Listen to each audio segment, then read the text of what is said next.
Zdaj sem pravzaprav doživel prometno nesrečo. Avto sem totalno karamboliral in potem so me gasilci reševali.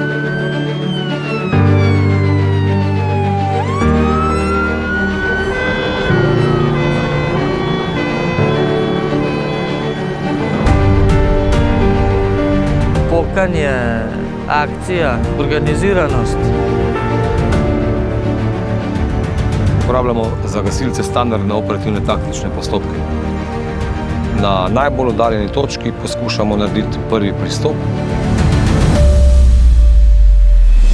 Da najbolj se spomniš zvokov, ki ti nenehno nekdo govori. Skrbimo za pomiritev poškodovanca med samim tehničnim posegom, ki ga upravljajo gasilci.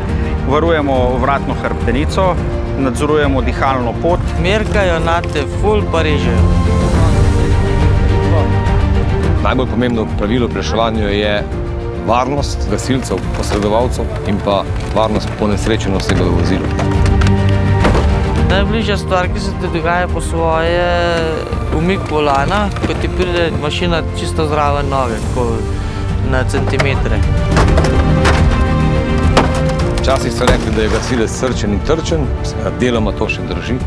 Drugače pa danes gasilec usposobljena oseba, ki hodi na različne usposabljanje, treninge in s požrtvovalnostjo in s srcem na pravem mestu poskušamo delati svojo nalogo in svoje poslanstvo.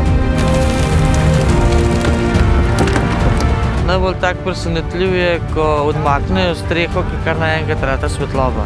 Drugače pa sam dogodek je tak, da verjetno ne pozabiš kar tako. Glede vana si pa mislim, da sem potrdil, da je raj malo manj zgasa, pa da povzročam, da se mora toliko ljudi ukvarjati samo s tvojim zdravjem in življenjem. Če bi ljudje upoštevali vse, kar vsi vemo, kaj bi morali upoštevati, potem se taki odigrani prizori, ki smo jih danes videli, v realnosti ne bi dogajali.